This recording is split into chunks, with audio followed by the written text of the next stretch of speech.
اذا دکت الارض دکن دکا، وہ دن بھی آنے والا ہے جب زمین ٹکرا کے پاش پاش کر دی جائے گی۔ یہاں سید قطب نے حد کر دی، وہ کہتا ہے کہ یہاں جو لفظوں کا صوتی آہنگ ہے نا، وہ انسان کے دل میں ایک رعب پیدا کر دیتا ہے۔ ذرا قرآن کی آیت پڑھتے جائیں، میں تو قاری نہیں ہوں، لیکن ذرا دیکھو کہ یہاں قرآن کے لفظوں کا رعب دل میں ہیبت پیدا کر دیتا ہے، رونگٹے کھڑے ہو جاتے ہیں۔ اللہ تعالیٰ یہ ساری کہانی بیان کر کے فرماتا ہے کہ وَتُحِبُّونَ الْمَالَ حُبًّا جَمًّا وَلَا تُحَاضُونَ عَلَىٰ طَعَامِ الْمِسْكِينِ وَتَأْكُلُونَ التُّرَاثَ أَكْلًا لَمًّا وَتُحِبُّونَ الْمَالَ حُبًّا جَمًّا۔ کلا، کلا کے اوپر جو رکھی گئی ہے مد، اس کا جو کھچاؤ ہے وہ دلوں کے اوپر، دلوں کی تاروں کو کھینچتا ہے۔ کلا اذا دکت الارض دکن دکا، اللہ فرماتا جب زمین پاش پاش کر کے رکھ دی جائے گی۔ وَجَاءَ رَبُّكَ وَالْمَلَكُ صَفًّا صَفًّا، اور اللہ تعالیٰ اس شان سے ظہور فرمائے گا کہ فرشتے صفے باندھے کھڑے ہوں گے۔ وَجِيَّ يَوْمَئِذٍ بِجَهَنَّمَ، اور جہنم کو حاضر کیا جائے گا۔ فرمایا کہ 70,000 زنجیریں ڈال کر کے جہنم کو حشر کے میدان میں لایا جائے گا۔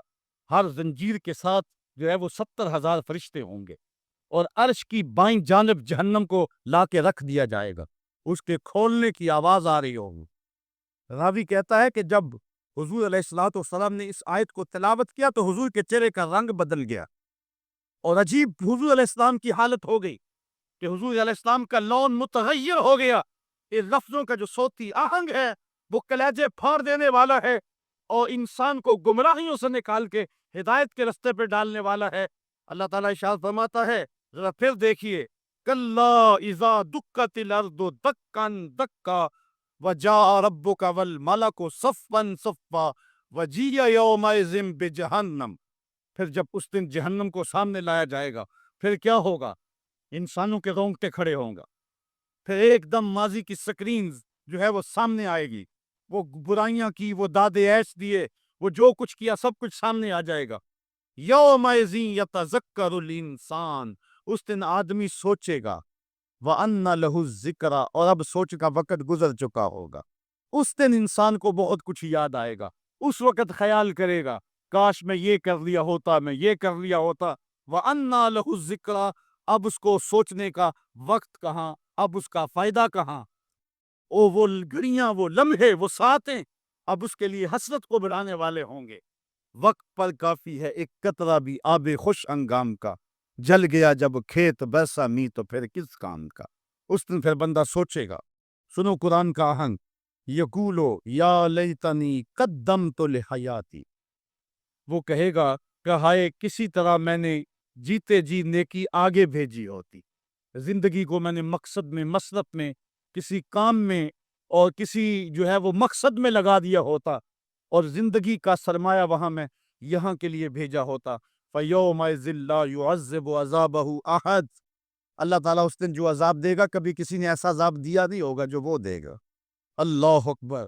وَلَا يُوثِقُ وَثَاقَهُ أَحَدٌ، اور اس کا سا باندھنا کوئی نہیں باندھتا جس طرح کہ وہ باندھے گا۔ اچھا، جب جہنم کو حشر کے میدان میں لایا جائے گا تو عرش کی بائیں جانب جہنم کو رکھا جائے گا، اور اللہ تعالیٰ جل شانہ جو ہے وہ پورے قہر و جلال میں ہوگا، تو جو برے لوگ ہوں گے ان کا پتا تو پانی ہو ہی رہا ہوگا، وہ تو کہیں گے کہ یا لیتنی قدمت لحیاتی، لیکن جو نیکوکار ہیں ان کا دل بھی ڈول رہا ہوگا، کیونکہ بڑے خطرناک جو ہے وہ لمحے ہوں گے۔ ہمارے ٹیچر ہوا کرتے تھے ریاضی کے، تو وہ بڑے جلالی ہوتے تھے، کبھی ہمارا ٹیسٹ لیتے نا تو دوسرے دن جب وہ آتے نا پیریڈ میں، تو باوجود پتا ہوتا کہ سوال ٹھیک ہم نے کیے ہوئے، بعد میں چیک بھی کیے ہوتے، لیکن جب وہ ڈنڈا لے کے داخل ہوتے تو سب کے پتے پانی ہوتے، پتہ نہیں کس کی جو ہے وہ کم بختی آ گئی ہے۔ اور پھر جب وہ اچانک جن لوگوں نے اچھے نمبر لیے ہوئے ہوتے ان کو الگ کرتے اور دوسروں کو الگ کرتے، پھر بھی سارے ڈر رہے ہوتے کہ پتہ نہیں یہ کدھر والے ہیں اور یہ کدھر والے ہیں، اور پھر جب کہتے بیٹا تمہیں شاباش، تو پھر جو مسرت ہوتی نا تو وہ پھر لفظوں میں بیان نہیں ہو سکتی ہے۔ اللہ تعالیٰ فرماتا ہے کہ اس دن پھر کیسا منظر ہوگا، ذرا غور کیجئے کہ جہنم سامنے ہے، اللہ پورے جلال پہ ہے، اور نیکوکار بھی بدکار بھی کھڑے ہیں، کلیجے سینے میں کانپ رہے ہیں۔ پھر اللہ تعالیٰ جو نیکوکاروں کا ان کو الگ کیا کر کے کہے گا، ایک نغمہ نہیں چھڑ جائے گا، یا تو النفس المطمئنہ، اے مطمئن نفس، اے اطمینان والی جانو، ارجعی الی ربک، تم رب کی طرف آ جاؤ، تم اپنے رب کی طرف آ جاؤ، راضیتم مرضیہ، اس حال میں تمہارا رب تم پہ راضی ہے اور تم اپنے رب پہ راضی ہو۔ یہاں مفسرین فرماتے ہیں کہ رب کا بندے پہ راضی ہونا یہ بھی بڑی بات ہے، لیکن بندے کا رب پہ راضی ہونا یہ بہت بہت بڑی بات ہے۔ بندہ تو راضی ہوتا ہی نہیں، بندہ تو دنیا پہ دیکھ لو راضی نہیں ہوتا، لیکن اس دن کیسا منظر ہوگا بندے کے راضی کا انداز فی ظلال القرآن میں دیکھیے۔ یا ایتھا النفس المطمئنہ، المطمئنہ الی ربہا، المطمئنہ الی طریقہا، المطمئنہ الی قدر اللہ بہا، المطمئنہ فی السراء والضراء وفی البسط والقبض والمنع والعطاء۔ یہ بھی تو میرے پہ راضی ہوا، میں نے دکھ دیا تو پھر بھی راضی تھا، میں نے سکھ دیا تو پھر بھی راضی تھا، کڑکتی دھوپ تھی تو پھر بھی راضی تھا، برستی بارش تھی تو پھر بھی راضی تھا، تجھے غربت کے چکی میں پیسا گیا تو پھر بھی راضی تھا، اور تجھے امانت دی گئی تو پھر بھی راضی تھا، میرے بندے تجھے کربلا میں رکھا گیا پھر بھی راضی تھا، اور تجھے فتح مکہ کی شان دکھائی گئی تو پھر بھی راضی تھا۔ جب میرا بندہ میرے ہر کام پہ راضی ہوگا، اللہ اکبر، تو اللہ کہے گا میرے بندے آ جا ادھر، یا ایتھا النفس المطمئنہ ارجعی الی ربک، تو اپنے رب کی طرف آ جا۔ اچھا، راضیتم مرضیہ، تو رب پہ راضی اور رب تیرے پہ راضی۔ حضور علیہ السلام نے ارشاد فرمایا کہ جب اللہ اپنے خاص بندوں کو جنت عطا کر دے گا تو اللہ تعالیٰ بندوں کو کہے گا کہ اے میرے بندو، کیا تم میرے اوپر راضی ہو؟ تو بندے کہیں گے مالک وما لنا، ہمیں کیا ہے، ہم کیوں راضی نہیں ہو سکتے؟ بندوں کو تو تصور بھی نہیں ہوگا جو جنت میں ملے گا۔ ایک بندے کی آرزو ہو کہ اسے 2.5 مرلے کا پلاٹ مل جائے تو اس کو کوئی 50 مربع لاٹ کر دے تو وہ تو خوشی سے پاگل ہو جائے گا، تو بندے کو تو تصور بھی نہیں ہوگا۔ حضور نے ارشاد فرمایا سب سے آخر میں جو شخص جنت میں جائے گا میں اس شخص کو جانتا ہوں، جہنم کے رگڑے سے کہ جب باہر نکلے گا نا تو اللہ تعالیٰ اس کو بلائے گا، کہے گا بندے بتا کیا مانگتا ہے۔ بندے نے زندگی میں کئی منصوبے بنائے ہوتے ہیں کہ یار یہ مل جائے، ساری زندگی میں خواہشیں تو پوری نہیں ہوتی۔ وہ غالب نے کہا تھا ہزاروں خواہشیں ایسی کہ ہر خواہش پہ دم نکلے، بہت نکلے میرے ارمان لیکن پھر بھی کم نکلے۔ وہ جتنی آرزویں کبھی بھی زندگی میں آئی ہوئی ہوں گی وہ کہے گا مالک یہ بھی دے دے، یہ بھی دے دے۔ اللہ کہے گا لکا ما تمنیتا، اچھا جو تو نے مانگا میں نے تجھے سب کچھ دے دیا۔ بندہ تو اس پہ راضی ہوگا۔ اللہ فرماتا یہ تو نے مانگا میں نے دیا نا، اس کے علاوہ جتنی زمین ہے یہ 7 بر اعظموں پہ پھیلی، اس سے 10 گنا زمین بھی جنت میں تجھے الاٹ کر دی۔ بندہ کہے گا یا رب اتسخر وانت الملک، مالک تو بادشاہ ہو کے مجھ سے مذاق کر رہا ہے؟ بندے کے تو گمان بھی نہیں ہوگا کہ اتنا کچھ ملے گا۔ جب یہ بات حضور نے بیان فرمائی فضاحک النبی حتی بدت الیابہ، حضور اتنا مسکرائے کہ حضور کی داڑیں نظر آنے لگی۔ اس کو تو یہ گمان تھا کہ برابر برابر بھی چھوٹ دوں تو جنت میں کسی دروازے کی چوکیداری بھی مل جائے تو غنیمت ہے۔ اتنی تو دولت جو ہے وہ اوباما کے پاس بھی نہیں ہے، پوری دنیا کے مالیاتی اداروں کے پاس بھی نہیں ہے۔ اتنی حکومت تو کائنات میں کسی حکمران نے نہیں کی ہے جتنا تخت و تاج کا مالک اس سب سے آخری شخص کو بنا دیا جائے گا۔ جب سب سے کم پراپرٹی جنت میں جس کی ہے وہ اتنی جگہ کا مالک ہوگا، پھر داتا گنج بخش علی حجویری کی جاگیروں کا عالم کیا ہوگا؟ پھر انبیاء کی جاگیروں کا عالم کیا ہوگا؟ امام الانبیاء کی جاگیروں کا عالم کیا ہوگا؟ اتنا کچھ دینے کے بعد میرے بندے کیا تم میرے پہ راضی ہو؟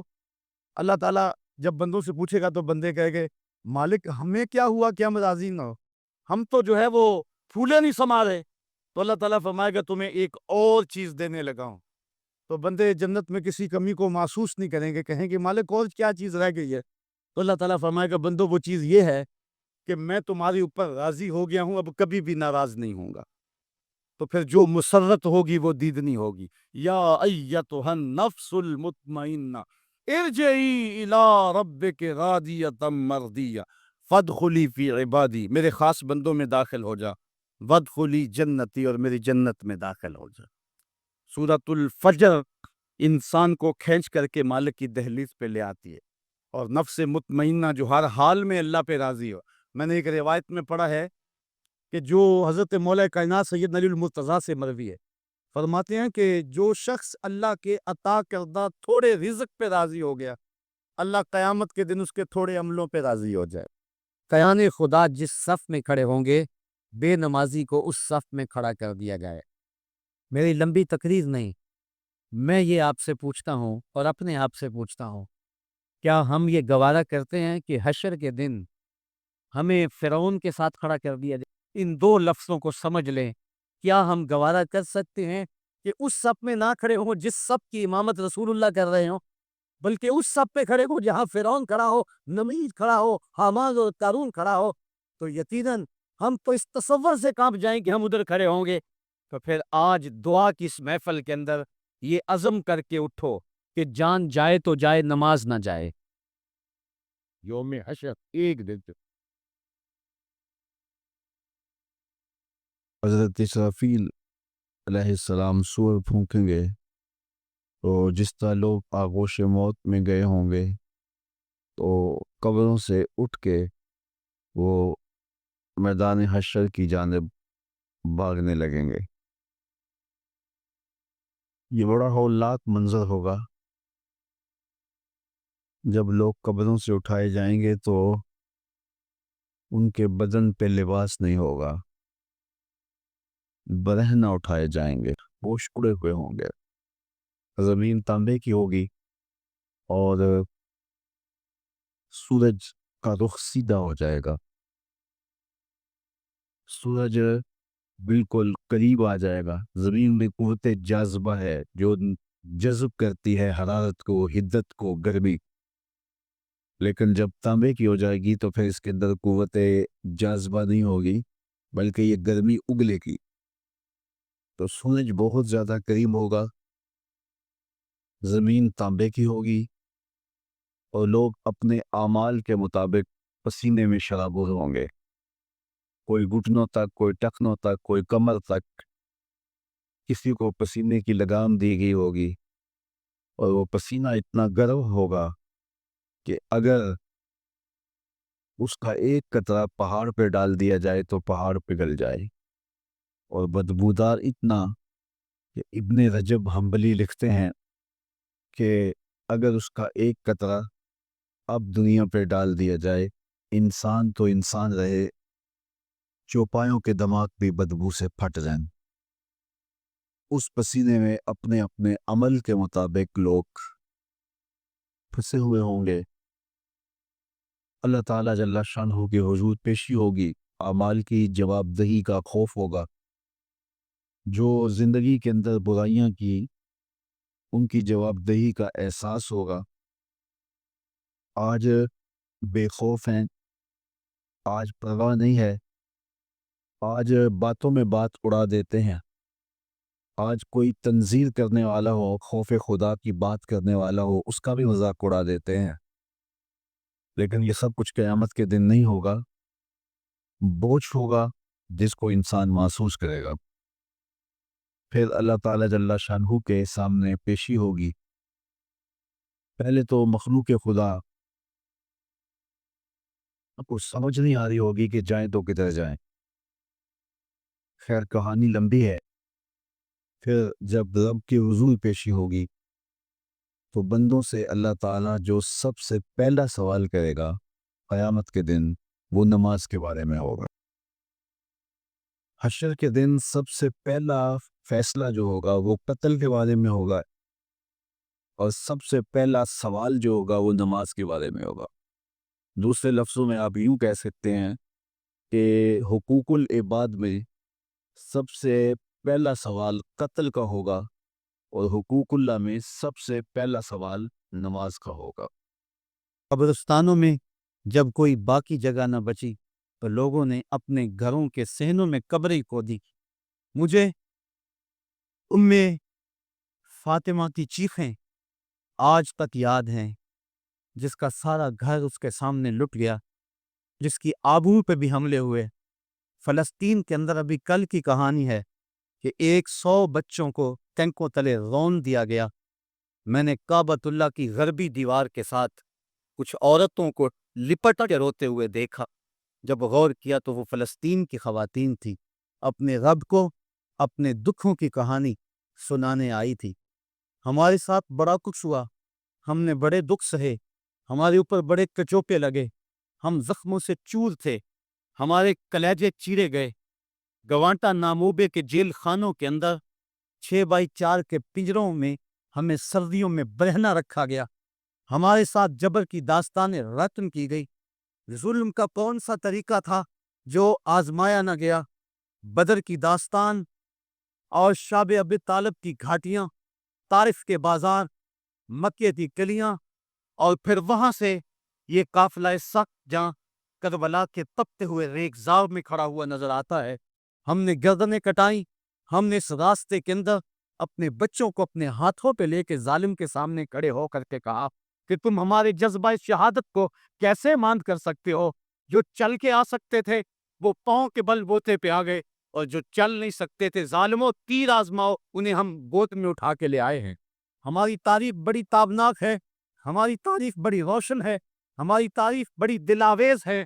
ہم ہنس کے جان دینا جانتے ہیں. 1857 کی جنگ آزادی میں جب علامہ کفایت اللہ کافی کو پھندے پہ چڑھایا جانے لگا تو انگریز نے کہا تھا، میں نے بڑا جنونی مولوی دیکھا ہے کہ جو پھندے کی طرف پڑھ رہا تھا تو میں نے اس کے چہرے کے اوپر سرخیاں دیکھی ہیں، اس کے چہرے کے اوپر میں نے باکپن دیکھا ہے، اس کے چہرے کے اوپر میں نے ایک عجیب روشنی دیکھی ہے. ہم تو پھانسی گھاٹوں میں بھی اجالا کرتے ہیں، ہم تو ہٹلر کے دیش کے اندر بھی مسکرا کے جان مارتے ہیں. ہم نے تو یہ عزیمتوں کی داستانیں رقم کی. ظالموں نے بڑے ظلم کیے، بڑے دکھ کیے. خلافت عثمانیہ کو توڑنے کے لیے ان کے کتنے جاسوس حرکت میں آئے، مسلمانوں میں افتراق کے بیج بوئے. کیا کیا کک نہیں اور کیا کیا زخم نہیں جو ہم چاٹ رہے ہیں. لیکن یہ 2-3 سال تو ایک ایک لمحہ عذاب بنا ہوا ہے، ایک ایک سانس اذیت بنی ہوئی ہے. مغرب نے یہ سمجھا کہ شاید ان کا تمخم ختم ہو گیا ہے. وہ سمجھتا ہے کہ مسلمان سیاسی عدم استحکام کا شکار ہے، ان کے حکمران استعمار کے اعلیٰ کار ہیں، ان کی معیشت مفلوج اور دفاع کمزور ہو چکا ہے. لے دے کے ایک حب نبی کا جذبہ ہی رہ گیا ہے جو ان کے سینوں میں موجود ہے، اور وہ چاہتا ہے کسی طرح ان کے سینوں سے یہ جذبہ بھی نکال لیا جائے اور پھر انہیں مٹا دیا جائے یا انہیں اپنا غلام بنا لیا جائے.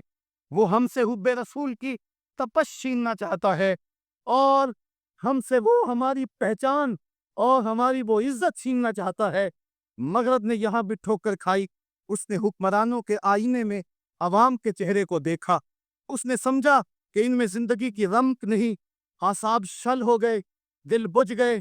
لیکن مغرب کان کھول کے یہ بات سن لے کہ یہ لٹا ہوا کارواں، یہ خانمہ برباد لوگ، یہ کبھی یورپ نے لوٹا، کبھی انہیں امریکہ میں لوٹا، یہ لٹتے رہے، یہ کربلا میں بھی لٹے، یہ لوٹے جاتے رہے. ان کے لٹنے کی کہانی بڑی دردناک بھی ہے اور بڑی طویل بھی ہے. لیکن مغرب سن لے کہ جب یہ خود لٹنے پہ آ جائیں تو پھر اپنا سودا کوچہ محمد میں کرتے ہیں. جب وہ خود لٹنے پہ آ جائیں تو پھر سب کچھ رسول کریم کی ناموس کے لیے قربان کرنے کے بعد بھی یہ کہتے رہ جاتے ہیں، کروں تیرے نام پہ جاں فدا، نہ بس ایک جاں دو جہاں فدا، دو جہاں سے بھی نہیں جی برا، کروں کیا کروڑوں جہاں نہیں. مغرب تو براہ راست حملے کر رہا ہے جس سے ہمارے جگر پاش پاش ہو. آج پوری دنیا پہ کٹ رہے ہیں ہم، لٹ رہے ہیں ہم، خانمہ برباد ہیں. ہمارا قافلہ آج بے یوسف ہے. صاحبو، زندگی کٹ رہی ہے. آؤ میں اور آپ اپنے آقا سے عہد کرے. میرے دامن میں سسکیوں کے سوا کچھ نہیں ہے. میں تو روتا ہوں. آج تو لوگ میرے رونے کا مذاق بھی اڑاتے ہیں، لیکن کیا کروں؟ جب میرا سینہ زخمی ہو، جب میرا دل پھٹ رہا ہو، جب امت مسلمہ زخموں میں مبتلا ہو، جب کابل سے کندھار تک، جب قلعہ جنگی سے دشت لیلا تک، جب پورا بورا سے تقریر تک، جب لسن سے بغداد تک میں جدھر نظر اٹھاؤں مجھے لاشیں ہی لاشیں پڑے ہوئے نظر آئیں، تو میں پھر کیا کروں؟ میرے ہاتھ میں کچھ ایسی چیز بھی نہ ہو یا میں ظالم کی گردن توڑ سکوں. میری حکومتیں بھی بے غیرت ہوں اور میرے جو ہے وہ حکومت کے کار پرداز بھی منطقے تراش رہے ہوں. جب بزدلی کو اعتدال پسندی کہا جا رہا ہو، جب بے غیرتی کو روشن خیالی کے نام دیے جا رہے ہوں، جب جہاد کو دب جانے کو کمپرومائز کہا جا رہا ہو، جب بدی سے مفاہمت کر لی گئی ہو، اور جب ہم زمینی حقائق کی بات کرتے کرتے اپنے نبی کی توہین کو بھی برداشت کرنے کے لیے تیار ذہن کر رہے ہوں، تو اس دور کے اندر بتاؤ میرے پلے کیا ہے، میں کیا کروں، میرے دامن میں اور کیا ہے؟ میں روؤں گا، میں دن کو بھی روؤں گا، میں رات کو بھی روؤں گا، میں جھولی پھیلا کے گنبد خضرا کے متین سے فریاد کروں گا کہ تجھ سے فریاد ہے اے گنبد خضرا والے، کعبے والوں کو ستاتے ہیں کلیسا والے۔ مجھے ایک صاحب کہہ رہے تھے جناب آؤ عمرے کو چلیں، میں نے کہا 6 سال قبل گیا تھا، اب مجھے حوصلہ نہیں پڑ رہا، میں کون سا منہ لے کے آقا کے سامنے جاؤں گا، میں کون سا جو ہے وہ منہ لے کر حضور کو دکھاؤں گا؟ آقا تیرے دشمن تو دندنا رہے ہیں، تیری حرمت پہ حملہ کرنے والے تو دندنا رہے ہیں، میں کیا کروں گا، میں کیسے جاؤں گا؟ صاحبو زندگی کٹ رہی ہے، میں اور آپ موت کے لمحہ لمحہ قریب ہو رہے ہیں، موت تو آ ہی جائے گی، بہتر نہیں ہے کہ کوچہ محمد میں آئے، موت تو آنی ہے، مجھے مت ڈراؤ۔ لوگ کہتے تھے یہ خوفناک دور ہے، بم پھٹ جائے گا، کوئی کچھ کہہ رہا تھا، کوئی کچھ کہہ رہا تھا، میں نے کہا میں تو ڈھونڈ رہا ہوں موت کو کہیں ڈھونڈ کے لاؤ، میں تو لمحہ لمحہ موت کے پیچھے بھاگ رہا ہوں، لیکن جب تک موت نہیں آنی اتنی دیر تک تو میں منتظر رہوں گا۔ کیا اب بھی کوئی جینے کا جواز باقی رہ گیا ہے؟ اب بھی ہم جی سکتے ہیں کہ ہمارے آقا کی توہین ہو رہی ہو اور ہم جی رہے ہوں؟ ایک ایک سانس دکھن بن گیا ہے، ایک ایک سانس نیزے کی انی ہے جو کلیجے کو چیر رہی ہے، زخم ہی زخم ہے، پاحد نظر شولے ہی شولے چمن میں نظر آ رہے ہیں، امت لٹ رہی ہے، کٹ رہی ہے، پٹ رہی ہے۔ اے خاصہ خاصان رسل، وقت دعا ہے، میں یہی عرض کروں گا حضور ہم سے روٹھ نہ جائیے، ہم نے غلطیاں تھی، ہم نے زیادتیاں تھی، ہم نے آپ کی سنت سے منہ موڑا، ہم نے دشمنوں کی سی شکلیں بنائی، ہم نے جو آپ کی سنت کو کٹا کر نالیوں میں بہایا، ہم نے اپنے سروں کی مانگیں یہود و نصارہ کی طرز پہ سجائیں، ہم نے اپنی محافل کو حنوت کے طرز زندگی کے مطابق بنایا، ہم نے رسم حنا کے نام سے، ہم نے فیسٹیول کے نام سے بے حیائی کھلائی، ہم نے مخلوط تعلیم کا ڈھونگ رچایا، ہم نے کیا کچھ نہیں کیا، تیرے دین کا جو ہے وہ حولیہ بگاڑ کے رکھ دیا۔ ہم خانقاہوں میں تھے تو صرف حق ہو میں لگے رہے، ہم منبر و محراب میں تھے تو ہمارے حجرے غیبت کی بدبو سے متعفن رہے، اور ہم اگر جو ہے وہ تاجر تھے تو ہم لوگوں کو لوٹنے کے چکر میں رہے، اگر طالب علم تھے تو بسوں کو بچے مارتے رہے، اگر ہم استاد تھے تو ہم شاہی بچوں کو خاک بازی کا سبق سکھاتے رہے۔ آج ہم نے آپ کے دین پہ اس کڑے وقت کے اندر جو تقاضے تھے ان کو پورا نہ کیا، ہمیں اقرار ہے، ہمیں سوگوار اقرار ہے، میرے اس عہد کے ساتھ آج ہم پھر رخصت ہوتے ہیں کہ ہم اپنے آقا کے لیے سر سے لے کر پاؤں تک حاضر ہیں، اپنے آقا کے لیے ہماری جوانیاں بھی حاضر ہیں، ہماری زندگی بھی حاضر ہے، ہماری ایک ایک سانس بھی حاضر ہے۔ اس نعرے کی لے کم نہیں ہونی چاہیے، یہ نعرہ فقط نعرہ نہیں، یہ دل کی دھڑکن ہے، یہ سزائے دل نواز ہے، یہ اپنے آقا نامدار سے سچا سچا اور کھرا عہد غلامی ہے۔ اگر گلے سے اوپر بولنا ہے تو بے شک کوئی نہ بولے، لیکن اگر یہ دل کی دھڑکن کی صدا ہے تو آج میرے ساتھ پھر وہی نعرہ کہ یہ کیسے دن آئے، فلک بھی دشمن، زمین بھی مخالف، اوپر سے بھی بارود، نیچے سے بھی زلزلے، جائیں تو کہاں جائیں، نہ پائے ماندن نہ جائے رفتن، لگتا ہے رحمت خداوندی بھی ہم سے روٹھ گئی۔ گناہ گاروں کے کریم آقا، غریب نواز آقا، بندہ نواز آقا، ہم سے بھول ہوئی، ہمیں اقرار ہے ہم سے بھول ہوئی، کہ ہمیں معاف کر دیں، ماضی کی خطاؤں سے درگزر کریں۔ اس کے بعد وعدہ کرتے ہیں آئندہ زندگی کی ایک ایک سانس آپ کے نام ہوگی، زندگی کا ایک ایک لمحہ آپ کے نام ہوگا۔ حضور ہم جئیں گے تو آپ کے لیے، ہم مریں گے تو آپ کے لیے، ہماری سانسیں آپ کے نام وقف رہے گی۔ لبیک یا رسول اللہ، حضور ہم حاضر ہیں، حضور ہم حاضر ہیں، حضور ہم حاضر ہیں، ہمارے دل بھی حاضر ہیں، ہماری جان بھی حاضر ہے، ہماری نسلیں بھی حاضر ہیں۔ لبیک یا رسول اللہ، لبیک یا رسول اللہ، لبیک یا رسول اللہ۔ ہم مغرب کے کلچر کا بائیکاٹ کرتے ہیں، آج کے بعد داڑھی نہیں منڈوائیں گے، آج کے بعد مغربی لباس نہیں پہنیں گے، رسم حنا کا بائیکاٹ کریں گے، مغربی تہذیب و تمدن کا بائیکاٹ کریں گے۔ مذہبی مصنوعات کا بائیکاٹ کریں گے. آقا جئیں گے تو تیرے لیے, مریں گے تو تیرے لیے. یہ قافلہ اب یہاں سے نکلے تو لبیک یا رسول اللہ کے نعرے لگاتا ہوا نکلے. اللہ آپ کو سلامت رکھے. پورے زور سے لبیک یا رسول اللہ, لبیک یا رسول